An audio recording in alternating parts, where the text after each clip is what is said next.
आपसे पहले मैंने बताया है उत्पत्ति के बारे में, क्योंकि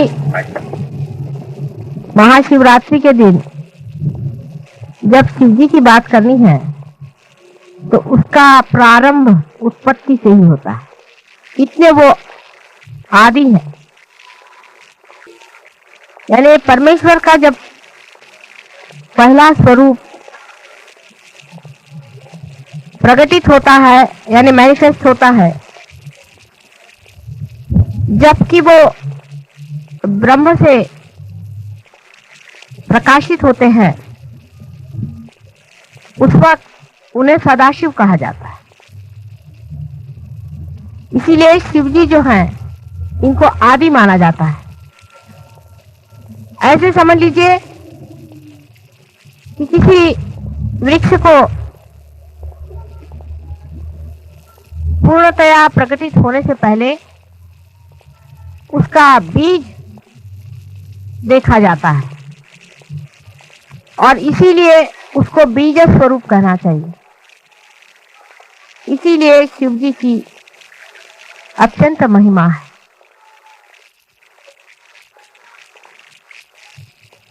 उसके बाद उनके प्रकटीकरण के बाद उन्हीं के अंदर से शक्ति अपना स्वरूप धारण करके आदि शक्ति के नाम से जानी जाती है। वही आदि शक्ति परमात्मा के तीनों रूपों को अलग अलग प्रकाशित करती है, जिसको आप जानते हैं, जिनका नाम ब्रह्मा, विष्णु और महेश माने शिव शंकर है। यानी एक ही हीरे के तीन पहलू आदि शक्ति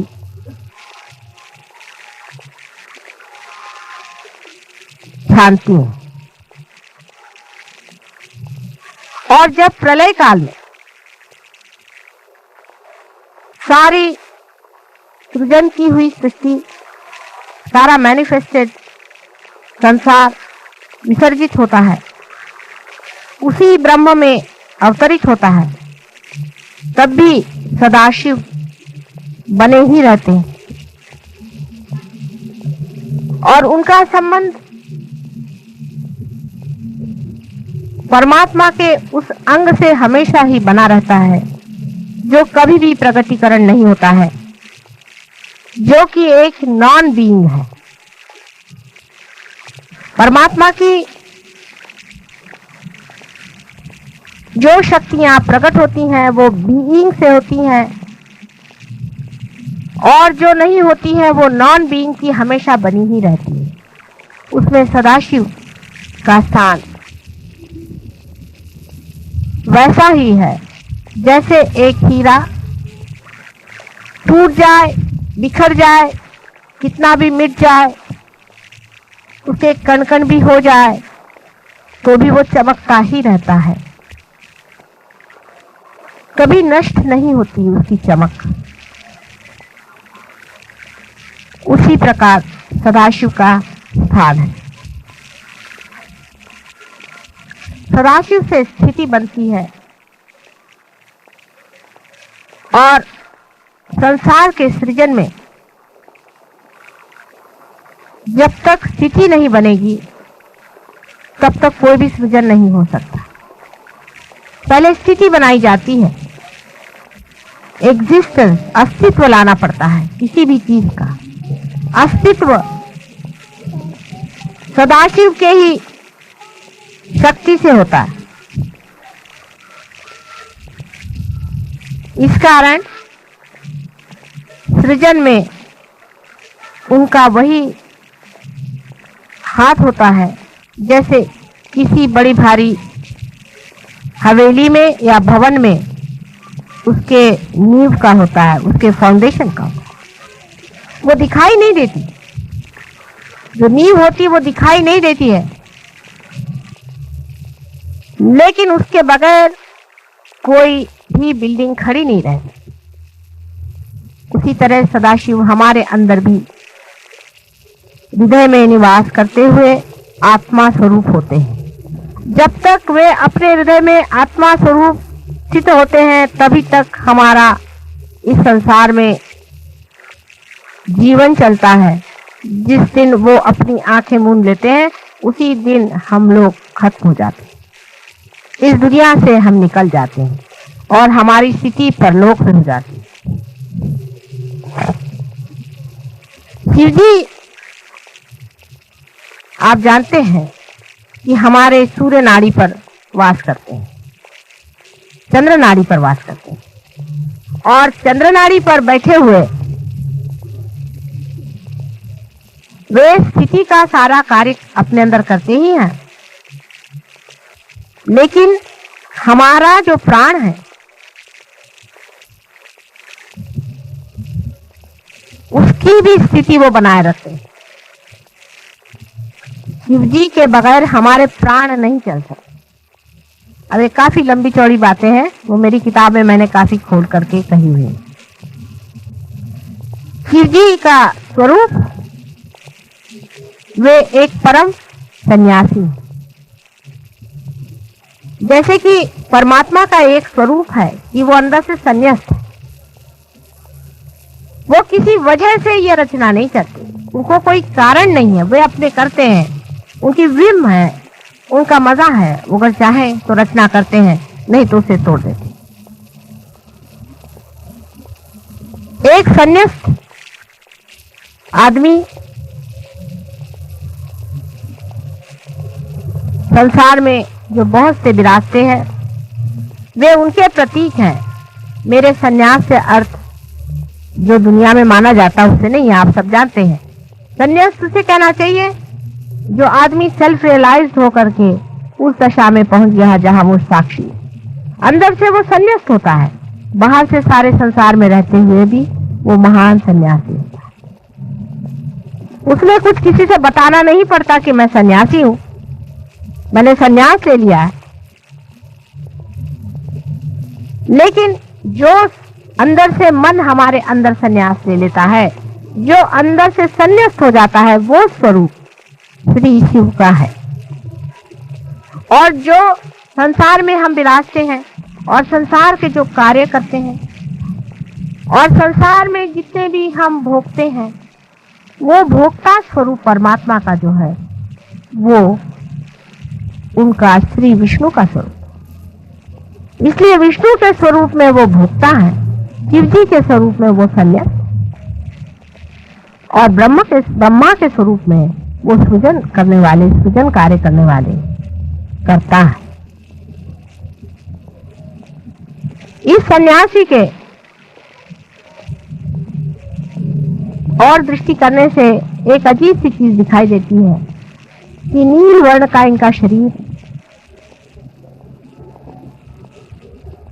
क्योंकि ये चंद्रमा के लाइन पे बैठे हुए हैं, इनके गले में, हाथ में सर्प लपटे हुए हैं। इनका सारा ही अलंकार सर्पों से हो जाता है। सर्प शीतल होते हैं, शांत होते हैं, दाहकता को पीते हैं, और वो अपने ऊपर सर्प को पाले हुए हैं। माने संसार का जितना भी दुष्ट, जितना भी विपरीत, जितना भी डंक, जितनी भी जबरदस्त चीजें संसार को नष्ट करने वाली हैं, सबको अपने शरीर में समाये हैं। दुनिया भर का गरल वो पिए हुए अपने, आप जानते हैं कि उन्होंने गरल को शुरू में ही सारा पी लिया, और जो कुछ भी गरल संसार का होता है वो अपने अंदर पीकर संसार को ठंडा रखते, संसार को सुख दे। जो कुछ भी मर जाती है चीज, खत्म हो जाती है, वो सारी ही उनके राज्य में जाकर बसती है। और जो बेकार के लोग होते हैं, जो महादुष्ट होते हैं, उनके कारागार भी उन्हीं के चरण धूलि से बंद हो जाते हैं। वे लोग बंदिश होते हैं शिव जी की कृपा से। उनके सर पे चंद्रमा का राज्य है। चंद्रमा स्वतः लक्ष्मी के भाई हैं, और इसीलिए कहा जाता है कि अपने साले को उन्होंने अपने सर पे रख लिया है। बहुत ही उनका अजीब सा वर्णन कवियों ने किया हुआ है और बहुत सुंदर उनके सर पे गंगा का बोझा उन्होंने उठाया हुआ है। माने वो सबका गर्व हरण करने वाले। गंगा जैसी गर्भवती को भी उन्होंने अपने जटा में बांध लिया। इतनी उनकी जटाएं जबरदस्त है। मनुष्य में जो अहंकार होता है उसे भी वो अपने अंदर पी लेते हैं और इसी प्रकार वो संसार की अहंकारी लोगों से रक्षा करते। वो अतुलनीय है, उनका कोई वर्णन शब्दों में नहीं कर सकते। लेकिन उनके अंदर एक बहुत बड़ा, एक बहुत ही असाधारण एक शक्ति है जो किसी भी देव देवताओं में नहीं है। वो है क्षमा की शक्ति। वे दुष्ट से दुष्ट महादुष्ट को भी क्षमा कर सकते हैं। जिन्हें गणेश जी क्षमा नहीं कर सकते, जिन्हें यीशु मसीह नहीं क्षमा कर सकते, उनको भी सदाशिव क्षमा कर सकते हैं। इसीलिए हमेशा जब भी क्षमा मांगनी होती है बोला तो नहीं ध्यानाच्या वेळेला कृपा करूं, जब भी क्षमा मांगनी होती है तो उन्हीं से क्षमा मांगी जाती है। क्योंकि कुछ कुछ ऐसी बातें हैं जिसे गणेश बिल्कुल नहीं क्षमा कर सकते। जिसे कि हम कहते हैं कि सिन अगेंस्ट मदर, माँ के खिलाफ कोई सा भी पाप करना। जितने भी सेक्स के पाप है उसको श्री गणेश कभी भी नहीं माफ करते, कभी नहीं कर सकते। उनको बहुत मुश्किल है मनाना। जीसस क्राइस्ट भी नहीं कर सकते, कभी भी नहीं कर सकते। उनके लिए सिर्फ महादेव श्री शंकर समर्थ है। उनकी बात को ये दोनों भी नहीं टाल सकते। इसलिए उनकी आराधना करनी चाहिए। आश्चर्य की बात है कि महाशिवरात्रि के दिन लोग उपवास क्यों करते हैं। मेरी कुछ समझ में नहीं आता कि ये प्रथा कौन से आधार पर बनाई गई। या तो किसी 420 लोगों ने शास्त्रों में ये बात लिख दी गई। आज के दिन उन्होंने गरल किया था और आपको भी आज के दिन हर चीज खाने की इजाजत है कि आज आप गरल भी पीने। तो आज आपने बराबर निकाल लिया कि आज तो हम उपवास करेंगे। मेरा आज इतने जोर से हृदय चक्र से खिंचाव पड़ रहा है। जिस सहज योगी ने आज उपवास किया है मेरे हृदय चक्र को खींचे जा रहा है। अंधाकरण नहीं करना चाहिए सहज योगियों को। सोच लेना चाहिए कि जो दिन बड़ा ही सेलिब्रेशन का है, जिन्होंने गरल पी करके संसार में विजय प्राप्त की, उस शिव जी का जब इतना बड़ा महोत्सव है, उस दिन भूखा मरना किसने बताया है। जिस दिन मनुष्य खुश होता है उस दिन ज्यादा ही खाता है। आज तो 2 रोटी ज्यादा खाने का दिन है। आज सबने उपवास करके रखा हुआ है और इसलिए शिव जी सबसे नाराज हैं। और इस चीज को शिव जी भी नहीं माफ कर सकते। तो हो गया आप लोगों का कल्याण। तभी आजकल सब दूर इतने बड़े बड़े शिव भक्तों के पहले हार्ट अटैक आता। आज खुशियां मनाने का दिन कि उन्होंने सारे संसार का जो कुछ भी गरल था उसे पी लिया। जो कुछ भी अहित था, जो कुछ भी पाप था, जो भी दुष्टता संसार में फैली हुई थी, सबको उन्होंने शोषण कर लिया। ऐसे शिव जी के महान दिवस पर्व में हमको इस तरह से मनहूस काम करना नहीं चाहिए। अगर हम किसी के जन्म दिवस पर उपवास करते हैं तो उसके मरने पर हम लोग क्या खाना खाएंगे? सब उल्टा कारभार हमारे यहाँ चलता है। कोई मरता है तब ब्राह्मण बैठ के खाना खाते। जब कोई जन्म होता है तो सब लोग बैठ के उपवास करते घर वाले। कैसे समझाया जाए? कौन से शास्त्र में इसका आधार है? और शास्त्रों में भी महामूर्खों ने इस तरह की चीजें भर दी हैं। जिसको देखो उसने अपने शास्त्रों में दुनिया भर का अत्याचार करते हैं। एक सोच समझ रखना चाहिए कि आज के दिन उपवास का क्या अर्थ है। सब लोग मिठाई खाएं, क्योंकि आज ये मंदिरों में बैठे हुए लोग मिठाई खाना चाहते तो मिठाई चढ़ाई जाए। अभी रात भर भंग पिएंगे बैठकर और चरस खाएंगे और कहेंगे कि शिवजी खाते थे तो हम भी खा रहे हैं चरस और भंग। शिवजी तो इसलिए खाते हैं चरस और भंग कि उनको जब सबकॉन्शियस में जाना पड़ता है तो वो उसे खाते हैं, चाहे जिसे भी खा ले, उनको क्या मतलब है। जैसे कि समझ लीजिए कि एरोप्लेन है, उससे आपको कहीं जाना हो तो आपको पहले पायलट तो होना चाहिए।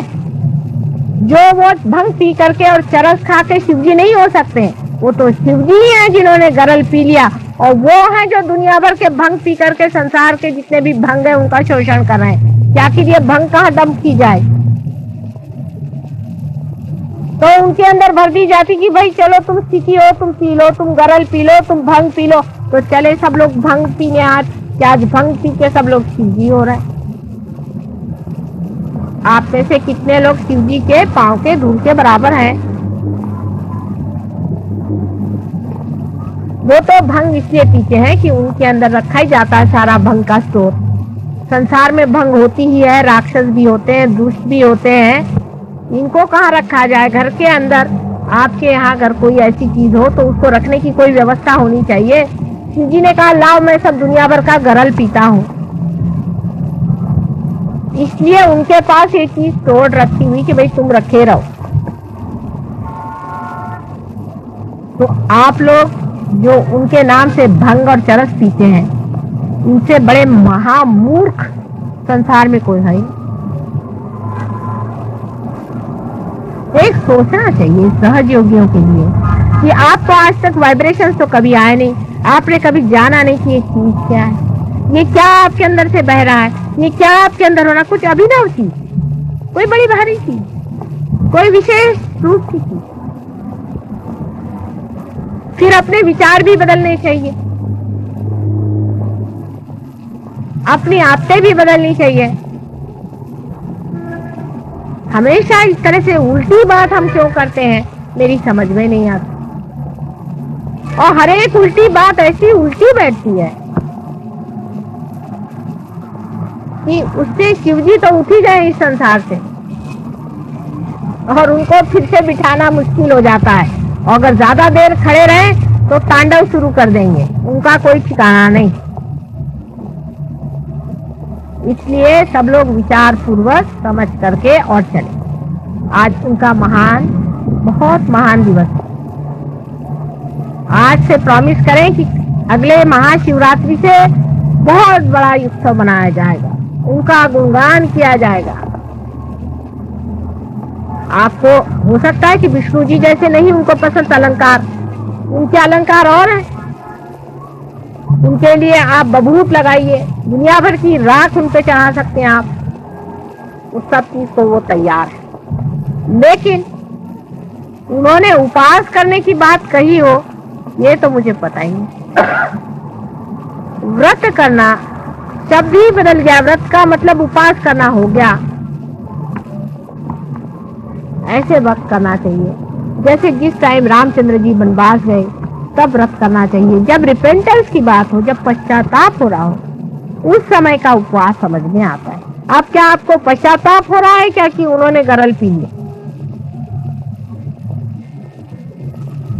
सोचने की बात है। सारे संसार की विपत्ति, सारे संसार की आफतें, सारे संसार का गरल आज के महान दिवस में उन्हें पी लिया। इसलिए आज को महाशिवरात्रि कहते हैं। सारी रात उन्होंने ले लिया अपने। रात्रि का जितना भी उनका, जितना भी डार्कनेस संसार की है, उसको उन्होंने अपने अंदर समा लिया। अब मैं आपके लिए कोई फोर्स तो करती नहीं हूँ, लेकिन आप करके देखिए। अभी आप निश्चय करें इसी वक्त कि अगले महाशिवरात्रि से हम उपवास बिल्कुल नहीं करेंगे, और वाइब्रेशन देखिए कितने जोर से आते, और माफी मांगिए।